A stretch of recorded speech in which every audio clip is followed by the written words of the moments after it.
Berkumpulnya kita pada malam ini sama-sama mendengarkan kajian Iskak yang insya Allah akan disampaikan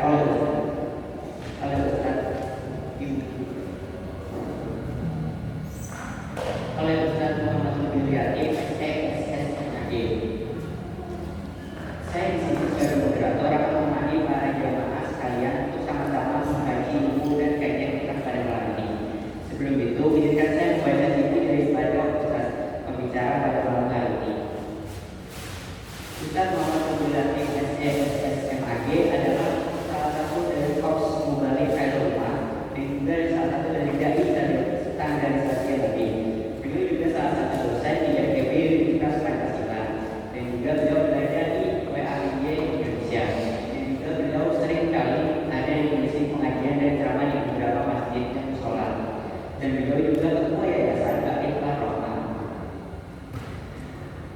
Setelah kita mengenal pemateri bersama-sama, dari itu kita masuk ke kajian inti yaitu kajian itikaf yang akan disampaikan oleh Ustaz Muhammad Subriyati. Untuk Ustaz silakan mulai. Terima kasih Kenzi.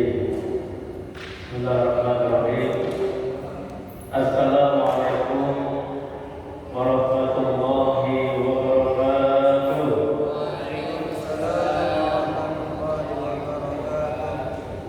Kurang semangat jawabnya.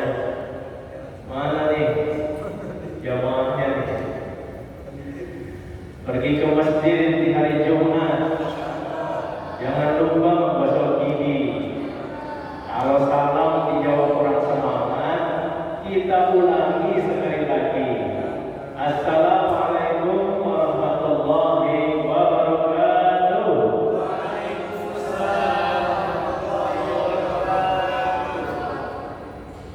Membeli keju mereknya Kerap untuk dimakan satu keluarga. Semoga semua yang hadir di itikaf dimasukkan ke dalam surga. Amin ya rabbal alamin. Alhamdulillah. Alhamdulillahilladzi khalaqal mauta wal hayata liyabluwakum ayyukum ahsanu amala wa huwal azizul ghafur. Asyhadu an la ilaha illallah wahdahu la syarika lah wa asyhadu anna Muhammadan abduhu wa rasuluh. Allahumma shalli wa sallim ala habibina wa qurbatina maulana Muhammadin wa ala alihi wa sahbihi ajma'in. Amma ba'd. Rabbi ishrah li sadri wa yassir li amri wahlul 'uqdatam min lisani yafqahu qawli. Rabbana zidna ilman warzuqna fahman wa akhina bis shalihin. Subhanaka la ilma lana illa ma 'allamtana innaka antal alimul hakim. Alhamdulillah.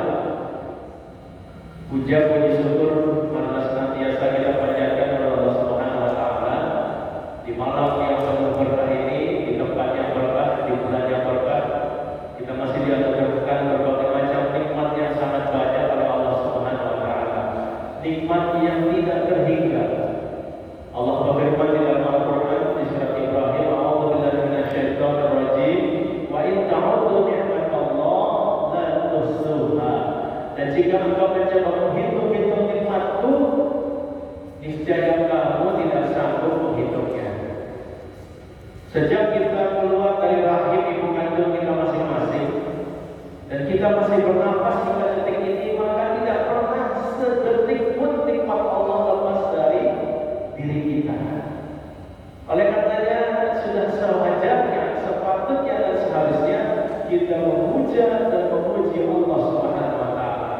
Minimal dengan mengucapkan hamdalah. Alhamdulillahirabbil alamin. Salawat dan salam semoga tercurahkan kepada Nabi kita Muhammad sallallahu alaihi wasallam, manusia yang Allah pilih menjadi utusannya, manusia yang Allah akui kemuliaan akhlaknya hingga diabadikan di dalam Al-Qur'an di surat Al-Qalam, "A'udzu billahi minasyaitonir rajim, wa innaka la'ala khuluqin 'adzim."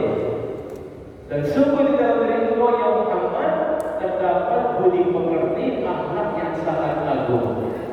Yang memuji bukan lagi teman dan sahabatnya, yang memuji bukan musuhnya, yang memuji bukan makhluk, tapi yang memuji adalah Allah Subhanahu wa taala yang menciptakan dirinya, yang menciptakan alam semesta. Sehingga sudah sepatutnya kita menjadikan Nabi Muhammad SAW sebagai qudwah hasanah kita. Laqad kana lakum fi Rasulillahi uswatun hasanah.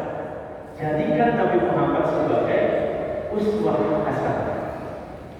Bapak Ibu hadirin jamaah I'tikaf yang saya muliakan, mari kita awali kajian kita dengan membaca basmalah.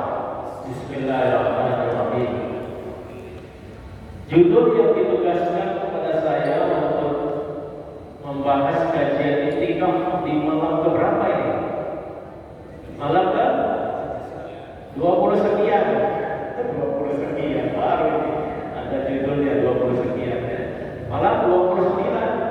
Cepat amat semua kemana buru-buru. Ya. Malam berapa nggak gitu? Kalau sepi-sepi biasanya malam genap. Yang orang-orangnya malam ganjil. Ini sepi apa rame nih? Kalau ini malam genap nih, ya. Malam ke-24. Judul yang ditugaskan adalah keutamaan sahur dan berbuka puasa. Ini judulnya unik ya. Judulnya sudah kali ke-24, baru kita bahas keutamaan sahur dan berbuka puasa. Ya, ini judulnya tepatnya sebelum Ramadan. Ya, ini udah mau habis-habis Ramadan baru kita bahas, tapi tidak apa-apa. Kita melihat dari aspek yang jauh lebih dalam. Ya, saya ingin sebelum kita masuk ke tema keutamaan sahur dan berbuka puasa, justru ada sesuatu yang jauh lebih hebat, jauh yang lebih dahsyat dari kenapa judul ini muncul. Ya. Jadi kita tidak melihat sekedar keutamaan sahur dan berbuka, tetapi jauh lebih dalam, lebih filosofis. Ini adalah ajaran Islam yang begitu agung dan mulia, sehingga masalah sahur dan berbuka puasa saja sampai ada rukunannya. Ya, idealnya memang dibahas sebelum Ramadan, paling tidak 8 hari pertama.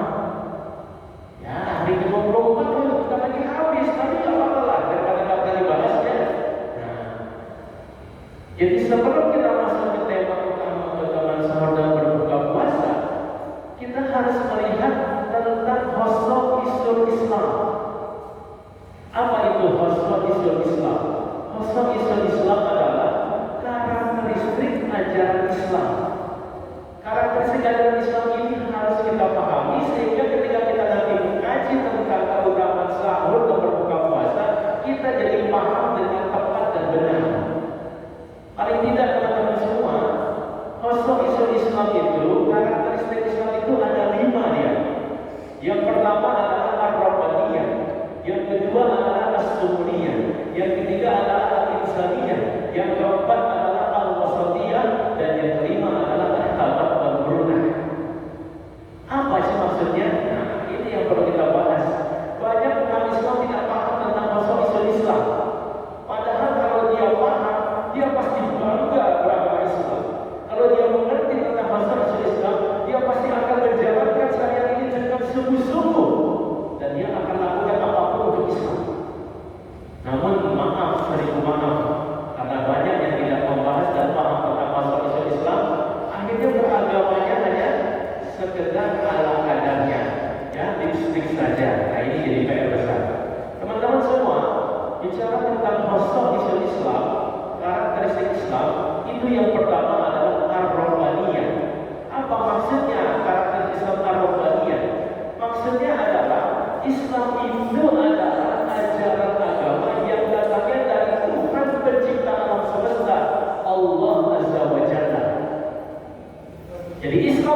Allah yang menciptakan alam dan isinya ini kemudian memberikan aturan-aturan, memberikan panduan-panduan. Inilah yang kemudian menjadi ad-dinul Islam. Jadi karakteristik Islam yang pertama adalah ar-rabbaniyah, artinya Islam itu diturunkan oleh Allah Subhanahu wa taala. Satu-satunya agama yang diberi nama oleh Allah itu agama Islam. Inna dina indallahil Islam. Allah yang kasih nama. Kalau agama sebelum Islam itu diambil dari nama nabinya, nama kampung atau daerahnya, nama kaumnya. Tapi untuk agama Islam itu Allah yang kasih nama kepada agama ini untuk Nabi kita Muhammad SAW. Inna dina indallahil Islam. Allah hanya meridhoi agama Islam. Nah, jadi itu yang pertama, karakteristik Islam yang harus kita pahami. Islam datang dari Allah. Allah Zat yang Maha Sempurna, yang menciptakan alam semesta dan isinya. Allah kemudian memberikan tuntunan, aturan, panduan di dalam ajaran al-Islam. Oke? Itu yang pertama. Masuk Islam yang kedua, Islam adalah as-sumuriyah. Apa as-sumuriyah? As-sumuriyah itu maksudnya adalah Islam itu ajaran yang sempurna, mengatur selalu aspek kehidupan. Semua aspek itu ada di dalam Islam, mulai dari bangun tidur, masuk kamar mandi, kemudian pakai baju, kemudian berangkat keluar rumah, kemudian beraktivitas, bermuamalah, berdagang, berpolitik, lalu bersosial, semuanya hingga tidur di malam hari itu ada ajarannya. Bahkan hubungan suami istri itu diatur dalam Islam. Sampai-sampai sahabat heran dan bertanya, apa iya ya Rasulullah, sampai hubungan suami istri saja ada pahalanya? Ada. Bahkan ada doanya. Ya, ini menggambarkan bagaimana sumur yang Islam yang sempurna, semua aspek dibahas. Ya, jadi kalau teman-teman pernah mempelajari agama selain Islam, maka teman-teman akan bisa membandingkan bagaimana Islam ini memang ajaran yang sabilah wa mutasabilah, menyeluruh dan sempurna. Ini yang kedua. Yang ketiga, karakteristik Islam adalah al-insaniyah. Apa maksudnya karakteristik al-insaniyah? Maksudnya adalah ajaran Islam itu Allah turunkan untuk manusia. Jadi Islam bukan untuk malaikat, Islam bukan untuk jin, Islam bukan untuk hewan, Islam bukan untuk tumbuhan, tetapi Islam diturunkan oleh Allah untuk manusia. Jadi ajaran Islam ini pasti tidak pernah kontradiktif dengan fitrah manusia. Ajaran Islam ini tidak pernah berbenturan dengan jati diri, fisik, mental, spiritual antar manusia. Tidak akan pernah. Ya, berbeda dengan ajaran-ajaran yang lain. Kita bisa mengetahui, kok kayaknya bertentangan ya dengan fitrah manusia. Kenapa yang harus begini? Kenapa harus begitu? Ini kayaknya tidak masuk akal. Kalau Islam tidak. Ya, Islam dia untuk manusia. Maka segala ajaran yang ada dalam Islam tidak pernah ada yang bertentangan, yang kontradiktif dengan fitrah manusia. Ini yang ketiga. Yang pertama apa tadi? Yang pertama, yang bisa jawab dapat aqua. Panitia kasih aqua. Apa yang pertama?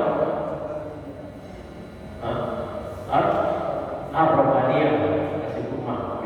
Ya, ada kurma Pak. Yang kedua,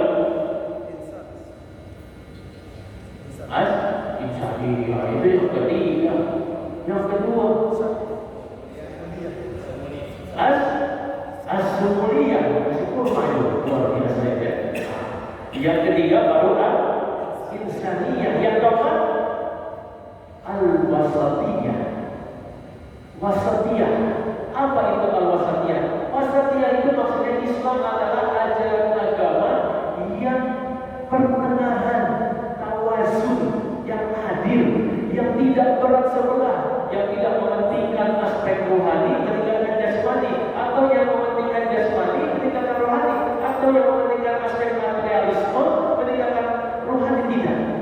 Islam mengatur secara tawazun, seimbang antara kepentingan orang banyak dengan kepentingan pribadi, antara kebutuhan fisik dan kebutuhan rohani, antara laki-laki dan perempuan, antara yang dua kutub itu. Islam berada di pertengahan. Jadi Islam ini tidak berat sebelah, tidak yang memudah-mudahkan tasawur, dan tidak yang memberat-beratkan tasyadud. Dan ini manhaj yang digunakan oleh ulama kita di Majelis Ulama Indonesia. Islam wasatiyah, Islam yang pertengahan. Jadi ajaran Islam karakteristik yang keempat adalah wasatiyah, adil, tawazun, pertengahan, al-wasatiyah, tidak berat ke kanan, tidak berat ke kiri. Ini yang keempat. Dan yang kelima, karakteristik Islam itu adalah al-thabat wal murunah. Ya, artinya apa? Al-thabat wal murunah. Ada yang sudah kokoh, yang sudah tetap sabar, tidak boleh dirubah-rubah. Ada yang murunah, yang fleksibel, yang memang tidak ditetapkan langsung hukumnya untuk bisa mengikuti perkembangan zaman. Contohnya apa yang sabar, yang kokoh, yang tetap? Contohnya adalah masalah haram dan halal. Itu tidak boleh berubah-ubah. Itu sudah sabar ya, kokoh. Babi haram, miras haram, zina haram, homoseksual haram, lesbian haram. Itu sudah kokoh, tidak boleh berubah. Tapi ada yang murunah, yang fleksibel.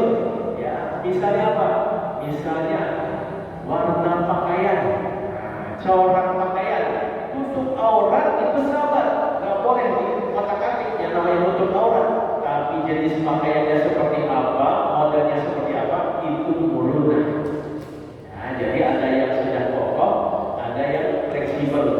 Nah, inilah hadirin semua, dengan 5 usul Islam ini, maka Islam menjadi agama yang bisa diterapkan di segala zaman, di segala tempat, di segala waktu. Tidak terbatas di masa Nabi Muhammad saja, tapi hingga hari kiamat. Baik ya, nah ini usul Islam ini menjadi bingkai yang ingin saya sampaikan untuk kita membahas tema keutamaan sahur dan berbuka puasa. Oke? Baik, sekarang kita masuk ke tema kita, keutamaan sahur dan berbuka puasa. Baik, mari kita lihat slide yang pertama. Ya, apa sih keutamaan sahur? Next. Harus pakai bahasa Jawa ya. Next. Yang pertama, di dalam Al-Quran di surat Ali Imran ayat 17, Allah Subhanahu wa taala a'udzu minasyaitonir rajim wal mustaghfirina bil ashar. Yang artinya adalah dan orang-orang yang meminta ampun di waktu sahur. Jadi di dalam ayat ini Allah Subhanahu wa taala menyampaikan tentang ciri-ciri orang-orang yang beriman dan bertakwa. Dan salah satu cirinya adalah orang yang selalu banyak beristighfar di waktu sahur. Ya, jadi waktu sahur itu kapan? Waktu sahur itu di sepertiga malam yang terakhir. Ya teman-teman ya, jadi malam itu terbagi 3. Sepertiga malam yang pertama, sepertiga malam yang kedua, sepertiga malam yang ketiga. Kira-kira kalau sholat isya jam 7, maka sepertiga malam pertama itu dari jam 7 sampai jam 11. Sepertiga malam yang kedua dari jam 11 sampai jam 2. Sepertiga malam yang ketiga dari jam 2 sampai waktu subuh. Nah, kira-kira begitu. Maka sahur itu kapan? Sahur terakhir. Oke? Nah, di waktu sepertiga malam terakhir ini, orang-orang yang beriman itu dianjurkan banyak beristighfar. Wal mustabirina bil ashar. Ya, jadi waktu sahur itu waktu yang sangat utama, prime time, waktu yang sangat hebat. Kenapa? Nah, sepertiga malam terakhir itu nanti kita akan lihat hadisnya, Allah turun ke langit dunia. Oke? Baik, lanjut. Next.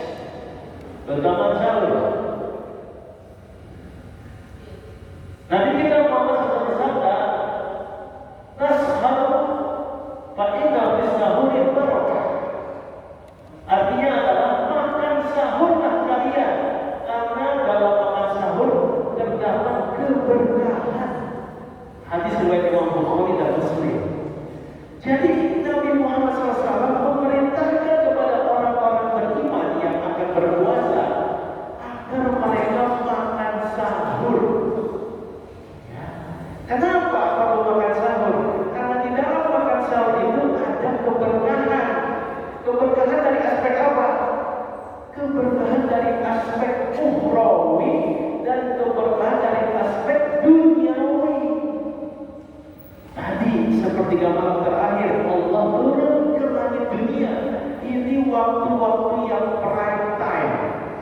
Maka ketika kita bangun, kemudian berniat makan sahur untuk ibadah puasa esok hari karena Allah Subhanahu wa taala, maka kita akan mendapatkan keberkahan. Mau berkah tidak? Bapak Ibu, mau dapat berkah apa tidak? Mau ya? Mudah-mudahan kita semua yang di masjid ini diberkahi oleh Allah Subhanahu wa taala. Amin ya rabbal alamin. Jadi Nabi mengatakan makan sahur. Jangan malas bangun untuk makan sahur. Jangan dikatakan, oh saya kuat, nggak pakai sahur bisa saya puasa. Jangan. Justru kita nyari berkahnya. Ya, lanjut. Hadis yang kedua. Ya. Fasuma baina siyamina wa siyami ahli kitab aqatus sahur. Artinya adalah perbedaan antara puasa kita dan puasa ahli kitab, orang Yahudi dan Nasrani, adalah makan sahur. Hadis riwayat Imam Muslim. Jadi kembali lagi ke usul Islam tadi, ya. Ada berapa usul Islam? Ada 5 enzim, mantap ya. Ini enzim kelas 2, 9, kelas 9 SMP, luar biasa. Ini calon penjuang Islam dan pemuda Islam masa depan. Amin ya rabbal alamin. Ya. Seumuran sama anak saya yang keempat kelas 8, beda setahun, sudah jadi moderator ya, luar biasa. Jadi teman-teman semua, yang membedakan antara puasa kita antara orang Yahudi dan Nasrani dengan orang Islam itu makan sahur. Jadi puasa itu bukan kewajiban Nabi Muhammad dan umatnya saja. Puasa ini tradisi umat-umat terdahulu. Kama kutiba alal ladzina min qablikum. Sebagaimana telah diwajibkan kepada umat-umat terdahulu. Umatnya Nabi Isa, umatnya Nabi Musa, umatnya Nabi Ibrahim, umatnya Nabi Nuh, umatnya Nabi Adam, semua Nabi dan Rasul dapat perintah puasa. Ya, jadi ini bukan hanya syariat Nabi Muhammad, tidak. Ini syariat yang sudah lama, sudah tua dan panjang. Berarti puasa ini penting dan strategis buat manusia. Cuma bedanya apa? Salah satu yang membedakan puasanya umat Nabi Muhammad adalah makan sahur. Nah, ini Nabi mengatakan begitu. Jadi makan sahur ini tidak ada pada ahlul kitab, orang yang menerima kitab suci Taurat dan Injil. Lanjut hadisnya ketiga,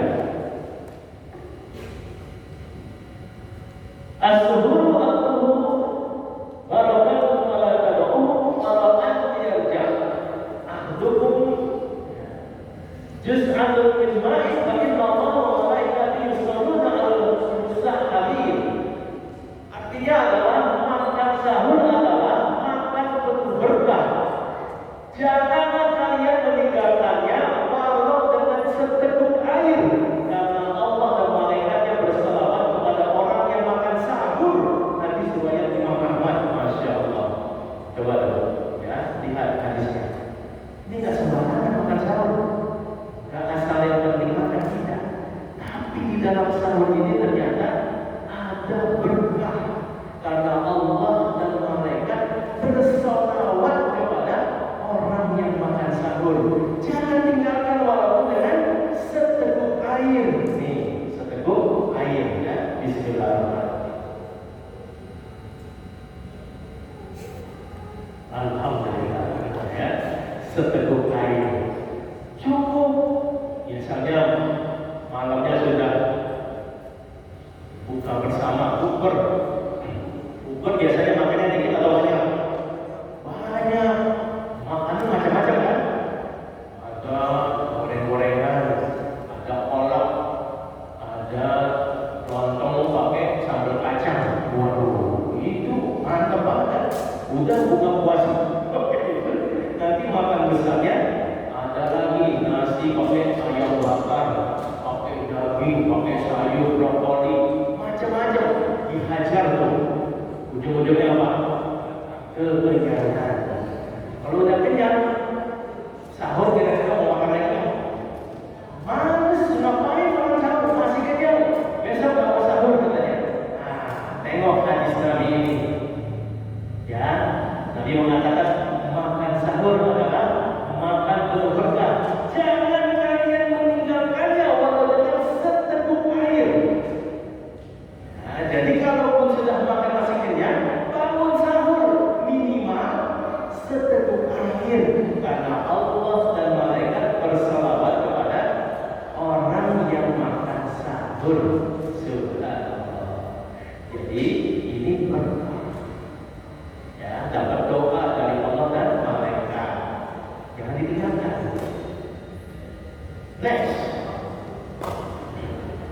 hadis yang keempat. Nah, ini hadis yang berkait dengan Allah turun ke langit dunia. Ya, ini ada hadis yang bacanya agak susah. Kita baca artinya, Rabb kita tabaraka wa ta'ala turun setiap malam ke langit dunia. Hingga tersisa sepertiga malam terakhir. Lalu dia berkata, siapa yang berdoa kepadaku, aku akan memperkenankan doanya. Siapa yang minta kepadaku, pasti kuberi. Siapa yang minta ampun padaku, pasti akan kuampuni. Hadis riwayat Imam Bukhari dan Muslim. Nah, jadi sesuai dengan ayat tadi, di waktu sahur banyak istighfar. Ibadah di waktu sahur itu sangat utama, karena Allah pada sepertiga malam terakhir itu turun ke langit dunia, kemudian menyampaikan, siapa yang berdoa kepadaku akan kukabulkan, siapa yang meminta kepadaku akan aku beri, siapa yang meminta ampun, ya, akan aku ampuni.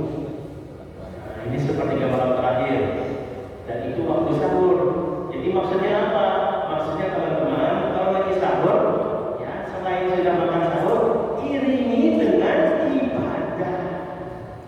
Kalau bisa ada sholat sunnah, tahajud, ya, mau 8 boleh, mau 6 boleh, 4 boleh, minimal 2 rakaat. Tambah witir minimal 1 rakaat, itu di waktu sahur. Jangan lewatkan itu. Yang kedua apa? Banyakin zikir. Astagfirullahaladzim, astagfirullahaladzim, la ilaha illa anta subhanaka inni kuntu minadz zalimin. Allahumma anta rabbi, la ilaha illa anta khalaqtani wa ana 'abduka wa ana 'ala ahdika wa wa'dika mastata'tu. A'udzu bika min syarri ma sana'tu. A'udzu bika min ni'matika 'alayya wa a'udzu bika min faqri fa innaka tudhibu wa ta'ala. Subhanallah wa bihamdihi, subhanallahil azim.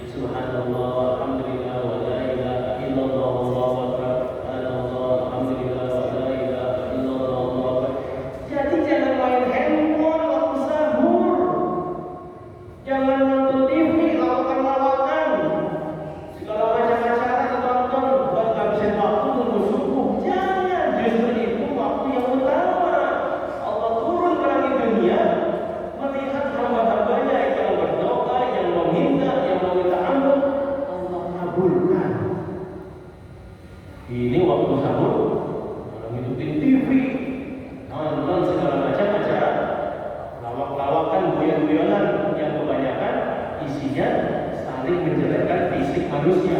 Itu yang dihina Allah itu. Konten lah katanya, tompel lah segala macam disebut, itu menghina Allah. Jangan disangka tak berdosa. Memangnya dia badannya pendek, badannya seperti itu, dia yang minta? Kan tidak. Ini mana kita tonton ketawa-ketawa, waktu yang penuh berkah malah diisi dengan maksiat.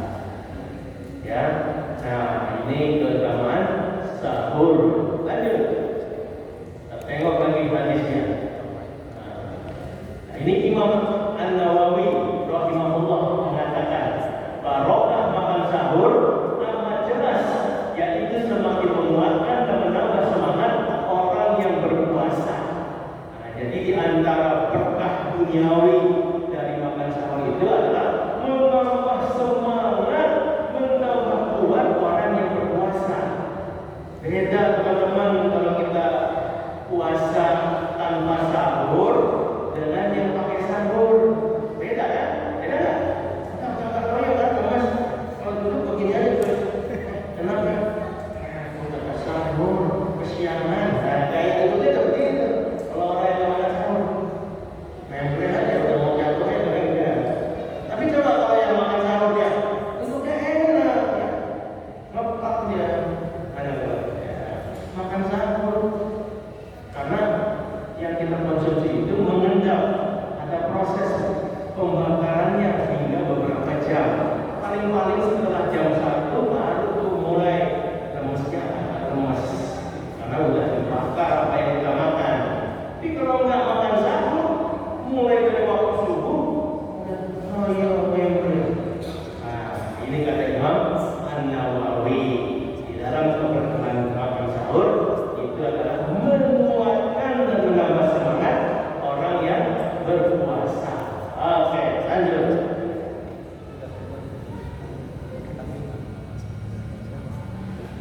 Nah, kalau tadi adalah keutamaan makan sahur, ini keutamaan perintah segera berbuka puasa.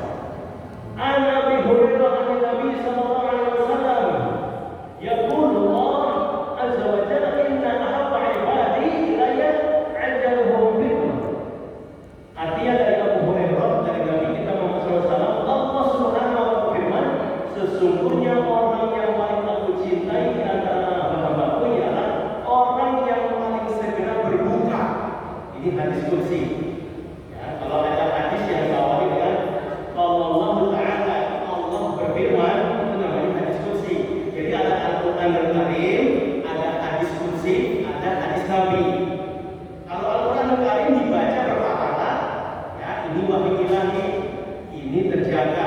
Pakai malaikat Jibril yang mengantarkan Nabi. Tapi kalau hadis kursi, ini tidak seperti Al-Quran, cuma firman Allah juga. Nabi mendapatkan lewat mimpi. Makanya diangkat Allah Ta'ala. Bukan Al-Quran, hadis kursi. Ya, nah di dalam hadis kursi ini Allah mengatakan, sesungguhnya orang yang paling aku cintai di antara hamba-Ku ialah orang yang paling segera berbuka. Jadi orang yang menunda-nunda berbuka tidak Allah cintai. Di dalam hadis yang lain dikatakan, bagi orang yang berpuasa ada 2 kegembiraan. Ada berapa? 2 kegembiraan. Kegembiraan yang pertama adalah ketika dia berbuka puasa. Ini kegembiraan yang pertama. Kegembiraan yang kedua adalah ketika nanti dia berjumpa dengan Rohnya, dengan Allah di akhirat. Dia bersyukur, dia senang karena dia dapat ridhonya Allah lalu masuk surga. Maka hamba-hamba yang aku cintai adalah yang dia bersegera berbuka puasa.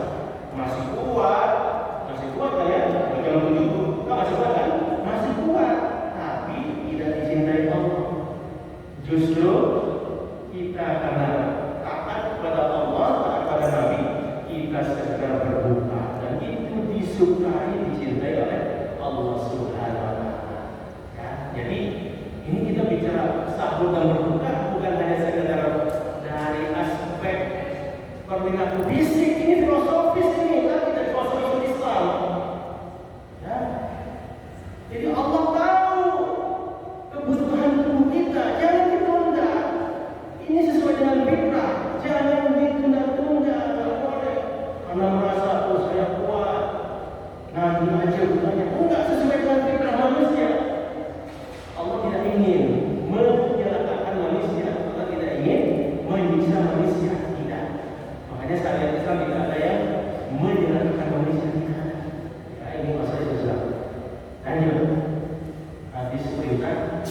berbuka. La yazalun nasi bi khairin ma ajjalul fitr. Ya, artinya adalah manusia senantiasa berada dalam kebaikan selama mereka menyegerakan waktu berbuka. Ini hadis riwayat Imam Bukhari dan Muslim. Jadi seseorang yang menyegerakan berbuka itu orang yang dalam kebaikan. Ya, karena apa? Karena dia tahu apa yang terbaik yang telah diperintahkan Allah dan Rasulnya. Tubuhnya sudah tidak makan 12 jam. Alhamdulillah Bapak Ibu, kita ini daerah tropis, antara malam dan siangnya sama 12 jam. Ada negara di daerah Eropa yang siangnya bisa 18 jam. 18 jam. Tapi puasanya 18 jam. Gimana? Kuat nggak kira-kira 18 jam? Di Eskimo bahkan siangnya bisa 21 jam. Bayangkan puasa 21 jam, baru sebentar udah sahur lagi, besok 3 jam puasa lagi. Bayangkan. Sehingga sampai ada yang bertanya, bagaimana nih Pak Ustaz kalau yang puasanya 21 jam, boleh nggak kita mengacu ke tanah suci Makkah aja jamnya? Kalau tanah suci Makkah kan ya mungkin agak tropis atau 12 jam aja. Karena nggak sanggup 21 jam. Nah ini memang nanti para ahli fikih jalan menelaah kira-kira bagaimana hukum bagi orang-orang yang tinggal di daerah yang siangnya lebih panjang daripada malamnya. Dan kita beruntung cuma 12 jam, tapi 12 jam pun sudah kita makan kita minum, itu ada di tubuh kita membutuhkan cairan. Makanya segera berbuka dengan seteguk air sebiji kurma. Awalnya berbuka dulu. Nah, jadi ini adalah manusia selalu dalam kebaikan selama dia menyegerakan waktu berbuka. Next, Bapak Ibu yang saya hormati, oleh karena itu, ya, lanjut. Ini dari Anas. Ya, Anas berkata, Rasulullah bersabda, Rasulullah berbuka dengan rukuk kurma muda sebelum sholat. Bila tidak ada maka dengan kurma, bila tidak ada maka dengan minum air. Nah ini ya makanan berbukanya dengan rukuk kurma muda, kalau dengan kurma yang biasa. Kalau tidak ada juga dengan segelas air. Ya ini Nabi biasa begitu, setelah buka itu terus sholat maghrib. Kalau kita pakai apa bukanya? Kenzi pakai apa bukanya? Gorengan, mantap. Lagi kurma, kurmanya mejol, apa ajwa, apa sukari, kurma apa nih? Kurma biasa aja yang amrut ya. Jadi kalau kita macam-macam yang kita makan, bahkan ada yang langsung makan besar. Nah ini kurang mengikuti contoh Nabi. Kalau mengikuti contoh Nabi, buka dulu ya, lalu sholat maghrib, lalu diikuti dengan makan besar. Lanjut, next. Bapak Ibu yang saya hormati, lalu apa hikmah dari perintah untuk sahur dan berbuka puasa segera? Klik lagi. Ya, ada beberapa hikmah yang bisa kita dapatkan. Yang pertama adalah dengan sahur dan berbuka puasa maka menjadi kuat dalam berpuasa. Itu satu. Ya, orang yang sahur itu menjadi kuat dalam berpuasa. Karena dia ada yang dikonsumsi, ada yang dimakan, dan itu proses pembakarannya bisa beberapa jam. Yang kedua, mendapat berkah Allah. Ya, orang yang sahur dan orang yang menyegerakan berbuka, dia mendapat berkah Allah. Ini yang kita cari Bapak Ibu dalam hidup, keberkahan. Bukan hanya sekedar materi, tapi tidak ada berkah. Rugi kita. Kita ingin cari berkah. Yang ketiga, pembeda dengan ahlul kitab. Ya, ahlul kitab mendapatkan sahur, ahlul kitab tidak menyegerakan berbuka. Orang Islam dia makan sahur dan menyegerakan berbuka. Jadi ini pembeda dengan ahlul kitab. Yang keempat, waktu utama untuk berdoa dan zikir. Ya, orang yang makan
7 hikmah dari makan sahur dan berbuka puasa. Terakhir, Bapak Ibu, ya, semoga puasa dan amal Ramadan kita diterima oleh Allah Subhanahu wa Ta'ala. Amin ya rabbal alamin. Memiliki sungai yang terang untuk dimakan satu keluarga. Mudah-mudahan semua yang hadir di tikaf dimasukkan ke dalam surga. Amin ya rabbal alamin. Demikian semoga bermanfaat. Saya kembalikan kepada Moderator Kenzi. Assalamualaikum warahmatullahi wabarakatuh. Alhamdulillah sama-sama saya dengarkan daripada kajian kita tadi. Dan masya Allah banyak sekali dari manfaat dan juga hikmah yang bisa kita dapat dari yang disampaikan Ustaz. Izinkan tadi saya rangkum sedikit ya. Tadi Ustaz itu menjelaskan tentang temanya itu tema keutamaan sahur dan berbuka. Nah sebelum kita masuk temanya, kita tuh memahami karakteristik Islam yaitu masalah Islam. Yang pertama ada ar-rawaya, yaitu Islam yang langsung diberi nama oleh Allah. Yang kedua ada as-mulia, bagaimana Islam memiliki seluruh aspek di dunia.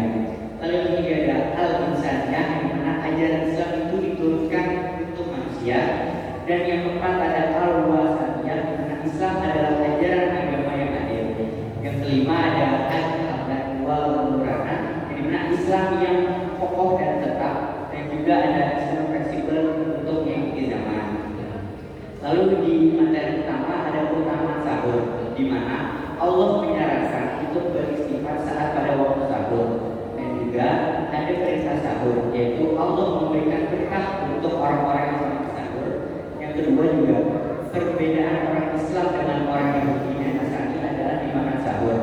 Lalu yang ketiga, makan sahur penuh dengan berkah, walau seteguk air, karena sesungguhnya dalam sahur Allah dan malaikatnya bersalawat kepada yang makan sahur. Yang keempat, waktu sahur juga baik diiringi dengan ibadah, bisa dengan sholat, sunnah, dan juga berzikir. Yang kelima, sahur adalah penambah semangat. Jadi kelihatan nih siapa aja yang sahur kelihatan dari semangatnya. Lalu ada perintah segera berbuka. Yang pertama, Allah menyukai orang-orang yang menyegerakan berbuka. Yang kedua, manusia senantiasa berada dalam kebaikan selama dia menyegerakan berbuka. Nabi berbuka hanya dengan kurma dan segelas air, lalu menyegerakan dengan sholat maghrib. Jadi kalau kita berbuka janganlah banyak-banyak makan, tapi menyegerakan dengan maghrib dan sholat. Baik. Mungkin Ustaz akhir dari kita biasanya kita tidak perlu ada pertanyaan Ustaz dari jamaah-jamaah. Mungkin dari jamaah yang mau bertanya silakan.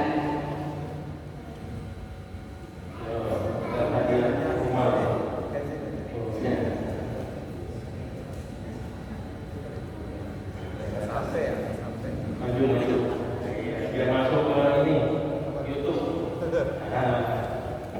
Maju kamu.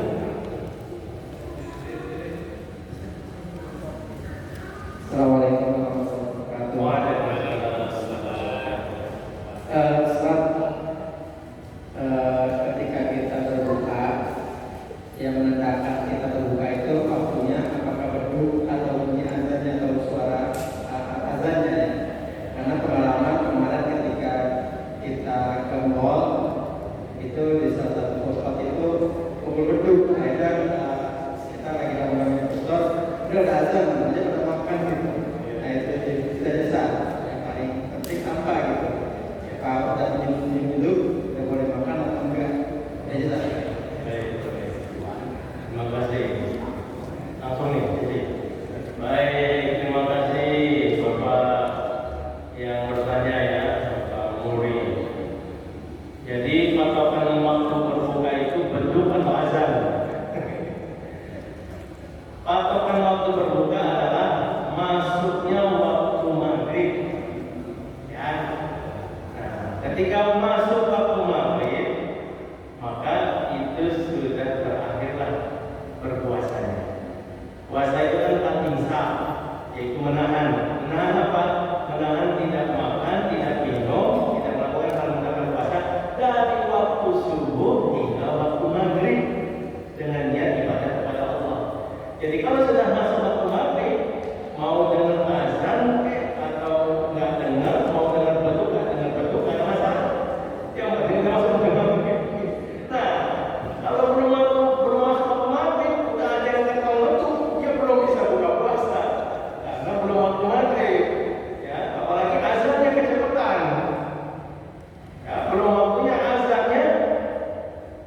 kita pakai azan waktu Indonesia Timur. Itu udah ada di sana 2 jam sebelumnya. Kita kan belum ke barat.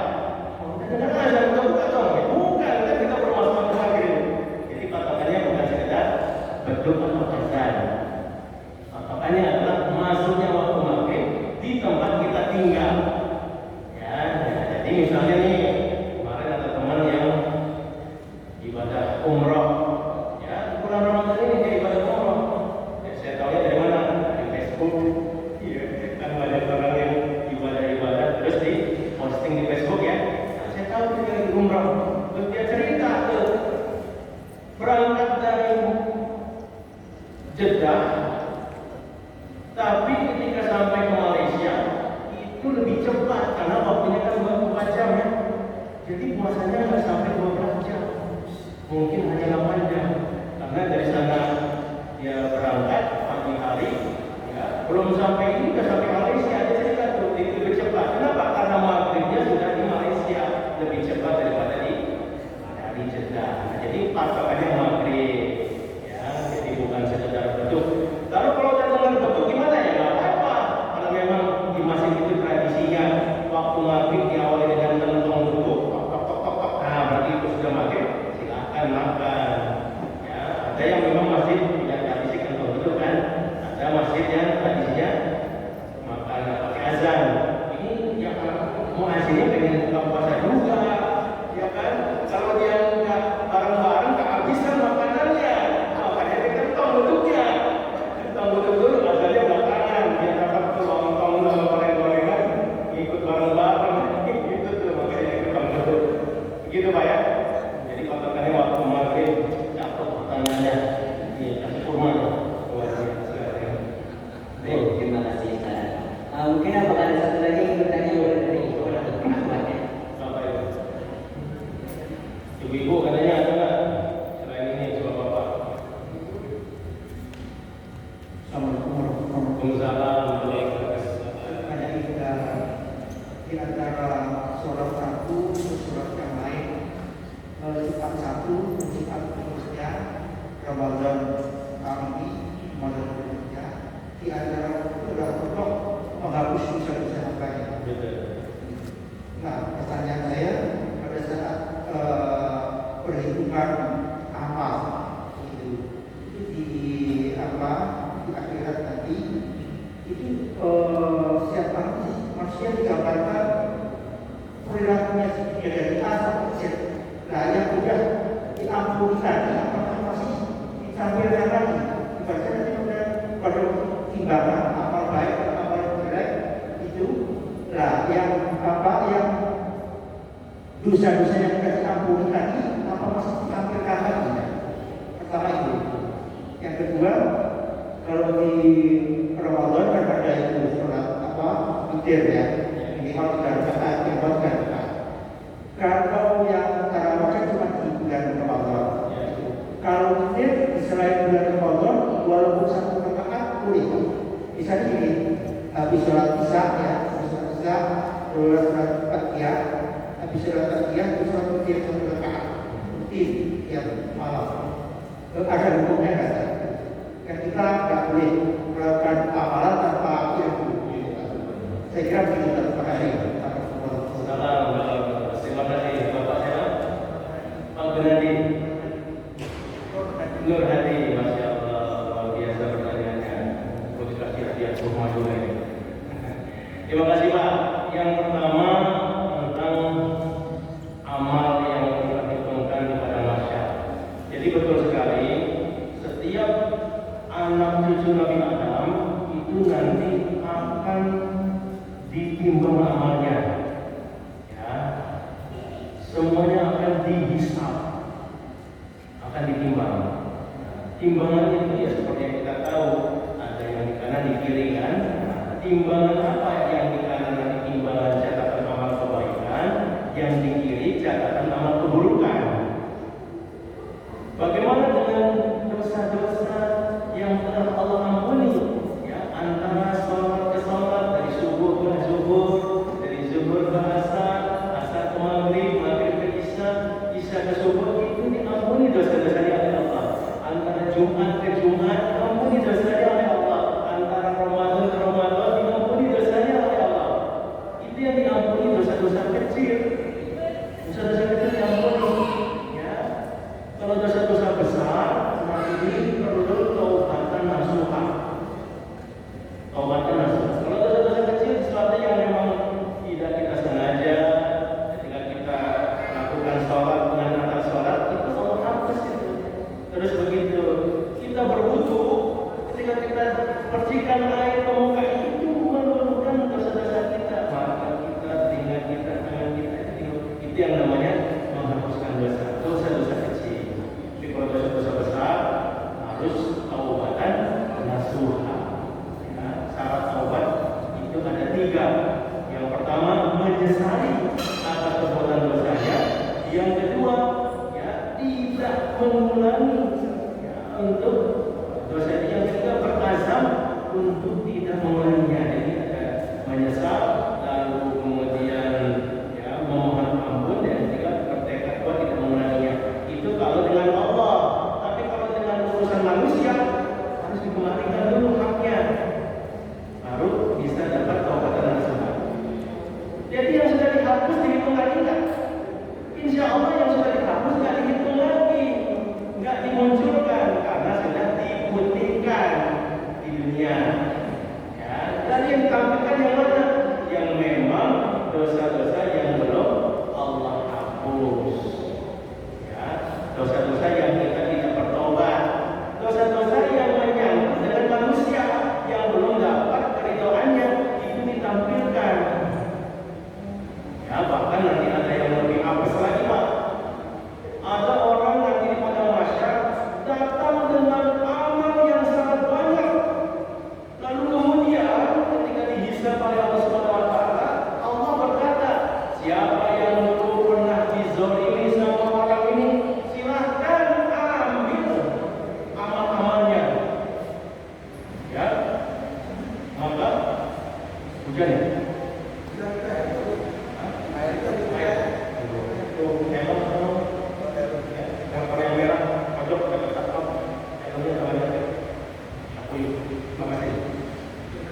Ya, jadi datang dengan amal yang sangat banyak. Yang punya masalah dizalimi sama dia, ambil amal-amalnya. Datang orang ramai, ambil amal-amalnya, ambil, habis amal baiknya. Yang musuh masih banyak. Maka kata Allah, pindahkan amal buruk kalian ke dia. Dipindahkan amal buruknya sesuai dengan takaran kezalimannya. Ini yang kemudian disebut orang yang muflis, orang yang bangkrut. Datang menghadap Allah dengan amal yang sangat banyak, ketika ditimbang dihisab, dia ditimbang dengan amal yang sangat buruk. Jadi semua yang sudah dikampuni di dunia, insya Allah tidak akan ditambahkan lagi. Tapi yang ditimbang adalah yang belum bertobat, yang belum diampuni. Jadi kadang-kadang begini, Pak, ada perbuatan-perbuatan kita yang ditampakkan di dunia, ya, misalnya korupsi, ya, atau selingkuh, atau berzina, itu kemudian tersebar, terungkap, lalu kita ditangkap polisi, di penjara. Itu sebenarnya Allah kasih kesempatan dia taubat itu. Daripada dia terus nggak ketahuan, korupsinya nggak ketahuan, selingkuhnya nggak ketahuan, zinanya nggak ketahuan, lalu dia mati tanpa sempat bertobat, maka dia nanti di akhirat kena hajar dengan perbuatan dosanya. Justru ketika Allah membuka di dunia dan dia jadi sadar dan bertobat, itu jauh lebih baik buat orang itu dibandingkan dia berhasil menyembunyikan amal buruknya. Tentu kita tidak berharap Pak ya seperti itu kan. Kita kan selalu berdoa agar aib kita ditutup oleh Allah. Ini kita kan semuanya punya aib ini. Allah yang menutupin aib kita. Ya, kalau dibuka oleh Allah aib kita nggak ada yang mau berteman, nggak ada yang mau sahabat. Bapak Ibu nggak mau dengerin saya ngomong, kalau kawain saya. Ya, kita ini semua punya aib. Allah yang menutupinya.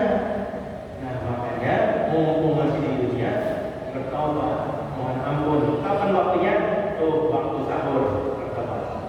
Itu yang pertama ya. Yang kedua, tadi yang kedua, witir. Witir itu adalah penutup sholat malam. Penutup sholat siang, witirnya di maghrib. Makanya maghrib jumlahnya anjir. Jadi maghrib itu penutup waktu sholat siang. Dari subuh sampai maghrib, maghribnya witirnya 3. Makanya maghrib 3 itu witirnya di situ. Nah untuk malam, witirnya kita yang adakan sendiri. Ya minimal 1 rakaat. Tarawih juga sama, minimal 1 rakaat. Pokoknya sholat malam minimal witirnya 1 rakaat. Boleh nggak 3? Boleh. Yang penting ganjil. Boleh nggak 5? Boleh. 7, 9 boleh. Yang penting ganjil. Ya. Lalu kapan waktunya? Waktunya boleh di sepertiga malam yang pertama. Tadi bapak habis sholat isya, lalu kemudian sholat ba'diyah isya, lalu bapak sholat witir 1 rakaat atau 3 rakaat. Boleh. Itu dilakukan oleh sahabat Abu Bakar Siddiq. Oh bapak kuat nih, ya nggak kuat saya nih, harusnya kayaknya bisa bangun malam nanti jam 2 jam 3. Jangan witir, tahan aja witirnya, karena bapak bisa bangun malam. Nanti di waktu jam 2 jam 3 sholat tahajud 2 rakaat boleh, 4, Nabi biasa 8 kan, tambah witir 3. Witirnya di sepertiga malam terakhir. Itu dilakukan oleh sahabat Umar bin Khattab. Ya, jadi boleh dua-duanya pak. Yang penting adalah malam itu upayakan tutup dengan sholat witir. Karena siangnya ditutup di waktu maghrib, malamnya kita yang tutup dengan sholat sunnah witir. Minimal 1, ya, maksimal boleh yang penting ganjil. Kira-kira gitu. Kalau di Ramadan kan udah di penutupnya di awal kan, waktu habis tarawih kan udah langsung. Sudah witir ya. Nanti tinggal tahajudnya aja. Ya, kalau misalnya saya khawatir nanti jam 2 jam 3 nggak kebangun nih, nah, saya witir aja dulu jam habis sholat isya, ya. Nanti ternyata malam bangun, maka silakan sholat sunnah lagi, tapi jangan witir lagi. Karena kalau nanti witir lagi nggak jadi witir ya, ini kan udah witirnya bisa. Ini witirin lagi di ujung, jadi kenal, nggak jadi witir kan? Maka witirnya sekali saja. Pilihannya boleh di awal, boleh di akhir, ya tergantung kemampuan kita. Ada orang yang fisiknya kuat, bangun malam biasa. Ada orang yang bawaannya tidur mulu, susah bangun malam. Ya makanya ini beruntung kita Ramadan kayak begini, kita diajak latihan untuk bangun malam karena ada sahur. Makanya kalau waktu sahur jangan lewatkan tahajud bapak ibu. 2 rakaat, 4 rakaat waktu sahur itu bikin sholat sunnah. Ya, jangan ngandelin sholat jamaah di masjid, tapi kalau di rumah juga tetap ada sholat sunnah witirnya, sholat sunnah tahajudnya. Kalau belum witir di ujung, kira-kira gitu ya. Mantap, makasih. Baik, oke, makasih Pak. Oh, karena saya dimulai dari jam setengah 12 saja. Ibu-ibunya nggak ada ya? Kalau dari ibunya mungkin satu lagi. Ada. Bu, oh bu, lagi sibuk bu ya? Baik. Karena waktunya sudah malam dan kayaknya kita sudah sampai di ujung acara, maka dari itu kami ucapkan terima kasih sebesar-besarnya kepada Ustaz yang telah membawa dan berbagi ilmu kepada kita semua. Oleh karena